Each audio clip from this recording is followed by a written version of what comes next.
दूर तलक पर्वतों पर देखो, श्वेत शीत हिम की चादर।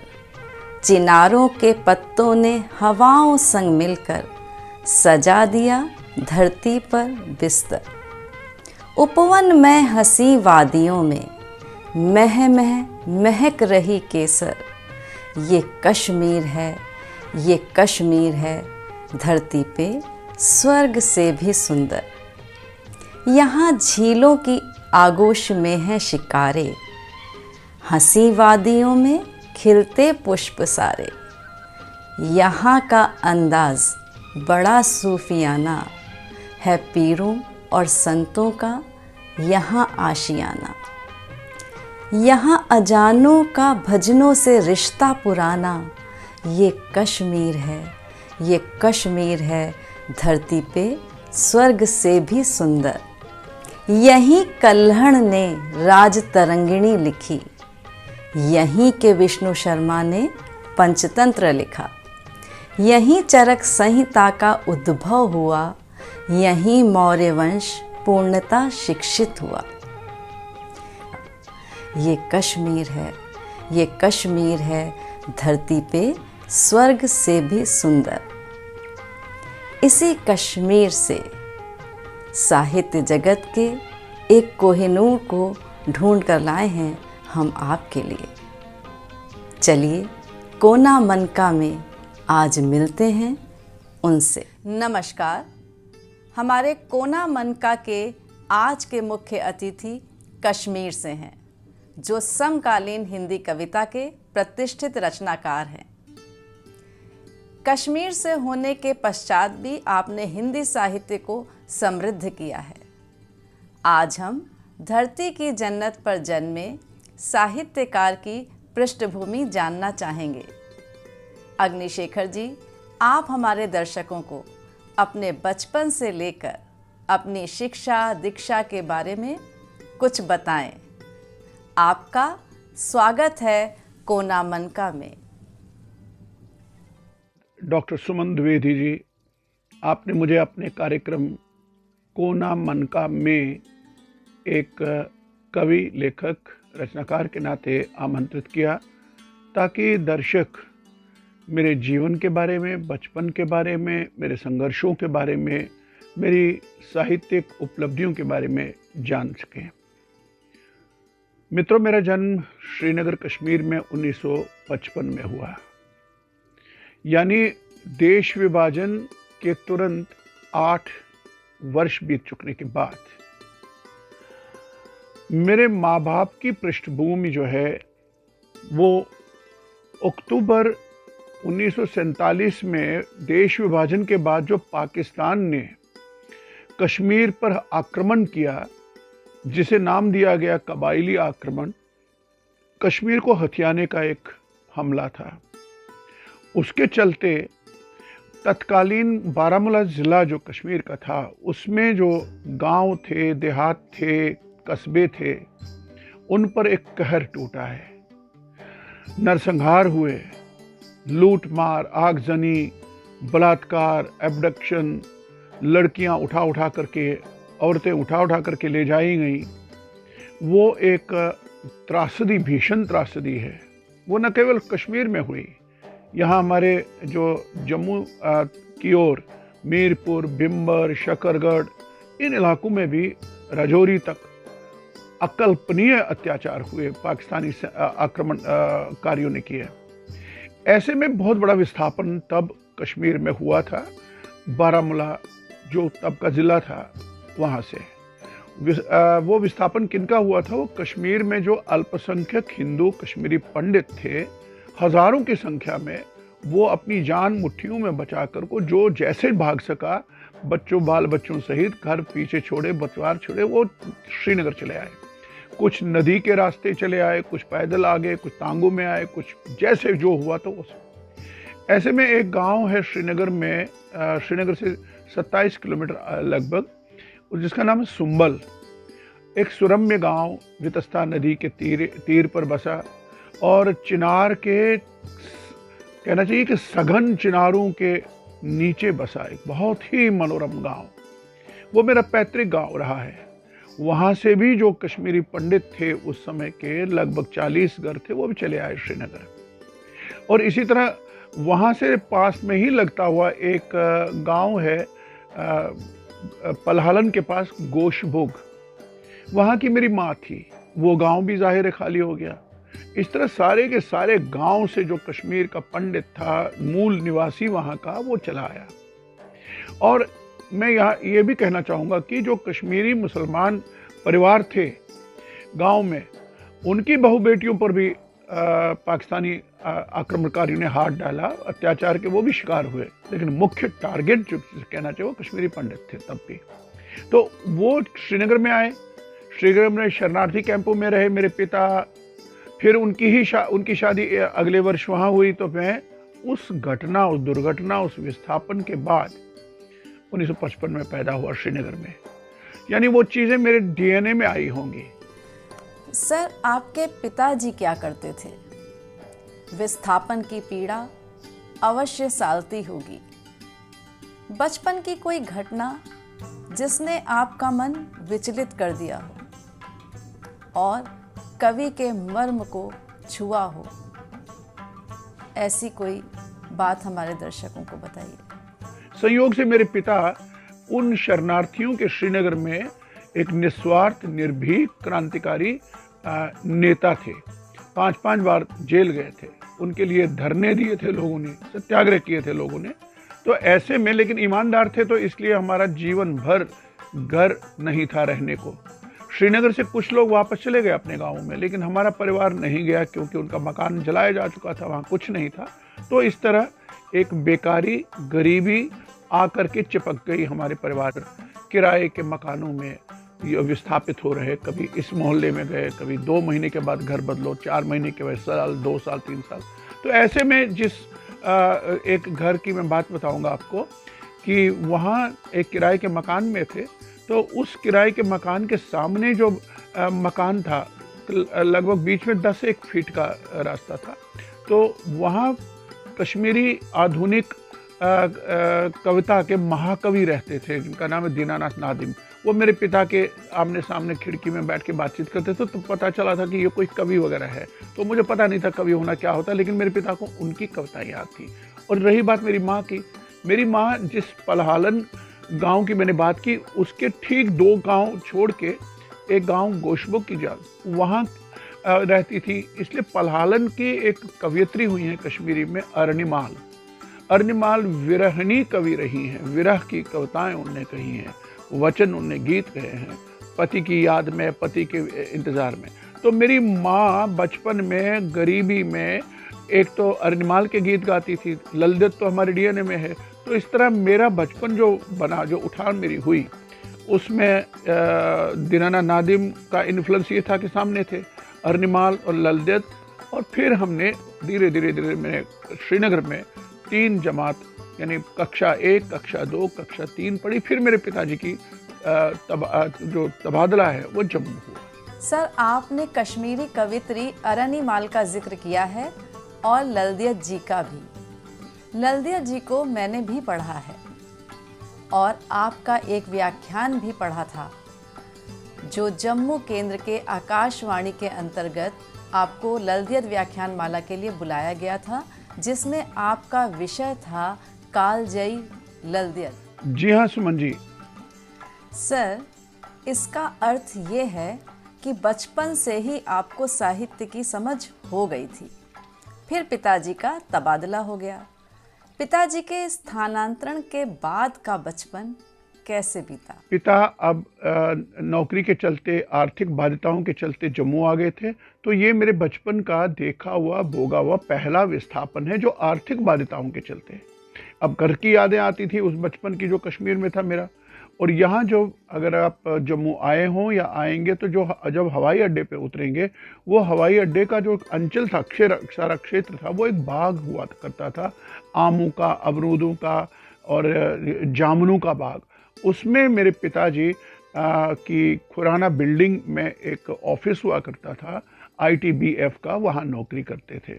तो मेरा बचपन जम्मू में जब बीता, तो जम्मू में नए दोस्त बने, लेकिन यादें हमारे कश्मीर की थी। हम जम्मू में रहते हुए कश्मीर में जीते थे। इस तरह एक बहुत बड़ी घटना मेरे जीवन में हुई कि 1965 का जो भारत पाक युद्ध हुआ वो मैंने बचपन में देखा। एक बम आन गिरा ठीक हमारी बिल्डिंग के पीछे कोई 400-500 मीटर की दूरी पर। एक करनैल साहब हुआ करते थे, दत्ता करनैल की कोठी पर बम गिरा, पाकिस्तानी बम गिरा। और वो उनका उनका उनका महल जो था, कहने चाहिए बिल्डिंग जो थी, वो जैसे पनीर को आप 2 टुकड़ों में काटते हैं किसी तार से, वैसे वो घर के। और वहाँ कोई लोग मर गए थे, तो हमको भागना पड़ा वहाँ से भी। पिताजी हमको श्रीनगर लेके आए कुछ दिनों तक, जब तक युद्ध रहा। तो इस तरह जम्मू से फिर कश्मीर आए, और कश्मीर से फिर 2-2.5 महीने के बाद पिताजी वापस ले आए, और वापस हमने फिर स्कूल गया। तो ये आना जाना जो है ना, पता नहीं मेरे भाग्य में क्यों जुड़ा है, ये विस्थापित होना, विस्थापित बार बार आना। तो ऐसे में श्रीनगर में आकर फिर आए पिताजी। 1967 में मैं 7वीं कक्षा में था। फिर वहाँ एक स्कूल हबाकदल में पुरशियार, वहाँ लड़कियों के साथ वो को एजुकेशन वाला स्कूल था, तो वहाँ मेरे 2 श्रेणियाँ मैंने पढ़ी, कक्षा 7 और 8। वहाँ से हम शीतलनाथ, एक मोहल्ला है वहाँ, हिंदू हाई स्कूल थे, बहुत प्रसिद्ध स्कूल है। उसमें मैंने मैट्रिकुलेशन की, 9वीं कक्षा और 10वीं मैंने की। और मुझे यहाँ बताते हुए गर्व हो रहा है कि ये वो स्कूल है जिसका प्रोडक्ट है प्रसिद्ध रंगकर्मी M.K. रैना, बंसी कौर, के रैना अभिनेता, ये सारे लोग उसके हैं। और उसके बाद हम भी गर्व से कहते हैं हम भी उसी स्कूल के पढ़े हुए हैं जिसमें M.K. रैना भी ये लोग पढ़े हुए हैं। तो कहना चाहिए वो हमसे सीनियर थे। तो वहाँ के बाद उस दौर में मैंने एक एजुटेशन देखी। 1967 में अल्पसंख्यक कश्मीरी हिंदुओं ने अपने पर हुए अत्याचारों, शोषणों के खिलाफ, वंचनाओं के खिलाफ अत्याचार, वो मेरे बचपन के इम्प्रेशंस हैं। उसके बाद मैट्रिक के बाद तुरंत पिताजी की ट्रांसफ़र सोपोर हो गई। वो IB में थे, गुप्तचर विभाग में। तो सोपोर में 10 साल मेरे में थे, यानी ग्रेजुएशन मैंने वहीं की। और ग्रेजुएशन जो की Sopore government degree college Sopore में, तो उन्हीं दिनों फिर एक युद्ध हुआ पाकिस्तान और हिंदुस्तान का 71 में। और 71 के युद्ध में मैं जब वहाँ देखा तो मित्रों, वहाँ उस युद्ध में के दौरान मैंने माहौल कैसे बदलता है, रातों रात दोस्त कैसे बदलते हैं। यही दोस्त जो हम एक साथ खाते पीते, एक साथ घूमते, फिल्में देखते थे, वो दूसरे दिन अचानक पाकिस्तानी अपने को मानने लगे और हमको हिंदुस्तानी मानने लगे। एक बंटवारा मैंने देखा, वो दुखद था। और कविताएं वो करते थे, पैरोडी कविताएं, वो भारत के विरोध में होती थी, श्रीमती इंदिरा गांधी के विरोध में होती थी। रिएक्शन में, प्रतिक्रिया में मैंने भी एक कुछ लिखा जिसको शायद कविता ही कहा जाएगा। पहली कविता लिखी मैंने युद्ध के विरोध में, याह्या खान और पाकिस्तान के हमले के खिलाफ। और फिर लोगों ने कहा यार हमको भी सुनाओ, मेरे सीनियर्स ने, मुझे नहीं पता था। और मुझे पता था मैं टैगोर वगैरह कुछ हो गया, मैं भी कवि हो गया, लेकिन मेरी पिटाई हुई। और वहाँ मुझे प्रोफेसर रहमान साहब थे एक, उन्होंने मुझे बचाया, फारसी के थे। तो इस तरह पहली कविता मैंने सोपोर डिग्री कॉलेज में लिखी। लेकिन उन्हीं दिनों हरवंश राय बच्चन जी के साथ मेरा पत्राचार हुआ। उन्हें बहुत पत्र लिखे, बहुत निर्देश दिए मुझे, सहायता ये की। और तब जाकर के उन्होंने कहा पहले भाषा पर अधिकार पाओ और साहित्य पढ़ो, खूब अध्ययन करो। तो इस तरह मुझे पहला निर्देशन जो मार्क्स जो है वो हरवंश राय बच्चन जी का। इस तरह फिर वहाँ से मैं यूनिवर्सिटी आया, कश्मीर विश्वविद्यालय में, तो फनीश्वरनाथ रेणु पर मेरा विषय। तो यहाँ आकर के मेरा फलक जो है और ज़्यादा विस्तृत हुआ। आपको कब लगा कि आप साहित्यकारों की श्रेणी में आ चुके हैं? आपकी पहली रचना कहाँ छपी और फिर आगे का सिलसिला क्या रहा? जी सुमन जी, कश्मीर विश्वविद्यालय तक आते आते मैं अपने आप को हिंदी का कवि उभरता हुआ मान चुका था। और मेरी कुछ रचनाएं छपी भी थी इधर उधर, छिटपुट। सारिका में एक लघु कथा छपी थी, धर्मयुग में कुछ छपा था, और एक तारिका नाम की पत्रिका होती थी अम्बाला से, उसमें मेरी कहानी छपी थी। और उसमें तो दर्जनों चिट्ठियाँ मुझे मिली थी। ये बलराम, रमेश बत्रा, विकेश निजावन होते थे, और आपकी जयश्री रॉय जो हैं ये भी उन दिनों उसमें लिखती थी। इस तरह कश्मीर विश्वविद्यालय तक आते आते ये फलक जब खुला तो वहाँ मैंने देखा डॉक्टर नामवर सिंह विस्तार भाषण के लिए आ रहे हैं। वहाँ लक्ष्मी नारायण लाल जी को देखा, नाटककार। वहाँ डॉक्टर बच्चन सिंह आए, वहाँ डॉक्टर इंद्रनाथ मधान आए, वहाँ वो अपने को मार्क्सवादी कवि के नाम से जाने जाते थे, रंजीत आए। तो इस तरह एक फलक और इस तरह एक संवाद। अपनी पीढ़ी और अग्रजों के बारे में कुछ बताइए। फिर कश्मीर में जो पीढ़ी थी, मेरी अग्रज पीढ़ी हिंदी साहित्यकारों की, जिन्होंने बहुत संघर्ष किया था उस हिंदी भाषा भाषी प्रदेश में। उसमें मोहन निराज जी थे, कवि थे, अनुवादक थे। डॉक्टर शेखर तोशखानी थे, कवि थे, चिंतक थे। रतनलाल शान थे, कश्मीरी में भी लिखते थे, हिंदी में भी लिखते थे। कहानीकार हरिकृष्ण कौल थे, नाटककार मोतीलाल क्यम्मो। और उसके बाद जो मेरी पीढ़ी आई, मेरे साथ साथ महाराज कृष्ण संतोषी मिले मुझे क्षमा कौल जी मिली कवियत्री के रूप में, डॉक्टर संजना कौल मिली कवियत्री कहानीकार के रूप में। इस तरह महाराज शाह मिले, उपेंद्र नाथ रैना मिले। तो एक माहौल मेरा बन गया हिंदी का, और मुझे बहुत प्रोत्साहन मिला। सुना है कि आपकी कविताएं रेडियो पर प्रसारित होती थीं और कई कविताएं शुरुआती दौर में छपी भी थीं, उसका भी जिक्र करिए। और रेडियो में हमारी कविताएं प्रसारित होती थी। जम्मू में शिराजा पत्रिका निकलती थी अकादमी की, उसमें छपते थे। और रमेश मेहता जी संपादक होते थे, बहुत ही प्रोत्साहित करते थे। ये मेरा माहौल बना और मुझे लगा कि एक लेखक ही बनना है। और लेखक की दृष्टि से मैं पूरे अनुभवों को, संसार को, और जो परिदृश्य और जो मैं जीता था, हवा में बदलाव देखता था और राजनीति के दुष्चक्र समझने लगा था, वो चीज़ें मेरे कविता में आने लगी। तब आप स्पोर्ट्स पर्सन रहे हैं, हॉकी प्लेयर रहे हैं, आपको एडवेंचरस लाइफ पसंद है और आप पर्वतारोही भी रहे हैं, उसके बारे में भी कुछ बताइए। और मैं पर्वतारोही था, पर्वतारोहण करना खेल, और मैंने हॉकी खूब खेली है, फुटबॉल खेला है, एनसीसी में ऊपर तक गया हूँ, वरिष्ठ विंग था, मैं कैडेट्स अंडर ऑफिसर था। तो इस तरह मेरा जीवन, ये सब होते हुए इसमें एक जीवट था। तमाम कष्टों से जूझकर आपने अपना घर कब बनाया? और गरीबी बराबर चल रही थी, घर अभी भी नहीं था। और मेरी 2 बहनें बड़ी हो रही थी, छोटा भाई बड़ा हो रहा था, जो अब बहुत बड़े चित्रकार हैं, वीर जी सुमली। लेकिन तनाव मुझ पे आ रहे थे कि गरीबी से लड़ते हुए। और बहुत अंत तक जा करके 1980 में हमने एक घर मोल लिया था। बहुत खुशी हुई थी कि हमने घर मोल लिया है। लेकिन हुआ क्या, 1986 में फिर दंगा हुआ कश्मीर में, फिर सांप्रदायिक दंगा हुआ। और दंगा इस कदर हुआ कि अनंतनाग जिले पे फिर माइनॉरिटी जो है, अल्पसंख्यक कश्मीरी हिंदू को चुन कर उन पर प्रहार हुए। वो दुनिया जानती है, आप गूगल में देख लीजिए क्या हुआ था। तब भी विस्थापन हुआ, लोग भागे, अनंतनाग से जम्मू भागे। और 86 के बाद तुरंत 90 में जो हुआ, उसने मुझे क्या बदला, हमारी पूरे समुदाय को, जो वहाँ अल्पसंख्यक, शांति प्रिय, प्रगतिशील, शिक्षा प्रेमी और जिनका बहुत कंट्रीब्यूशन था कश्मीर में, ऐसे मूल निवासी कश्मीरी पंटू लाखों की संख्या में, उन्हें जिनोसाइड का शिकार बनाकर कश्मीर से बाहर कर दिया गया, बेदखल कर दिया गया। ये एक बहुत क्रांतिकारी परिवर्तन था, दुर्भाग्य था इस देश का, क्योंकि ये देश धर्मनिरपेक्ष है, ये देश लोकतांत्रिक है। ऐसे धर्मनिरपेक्ष और लोकतांत्रिक देश से धर्म और आस्था के नाम पर आप लाखों लोगों को बाहर कर देते हो, फिर झूठ बोलते हो उनके बारे में कि ये खुद निकले, इनको तत्कालीन जगमोहन ने निकाला, तत्कालीन गवर्नर ने निकाला, बड़े सूदखोर थे, ब्ला ब्ला ब्ला ब्ला ब्ला। इससे बड़ा जबरदस्त सदमा पहुंचा।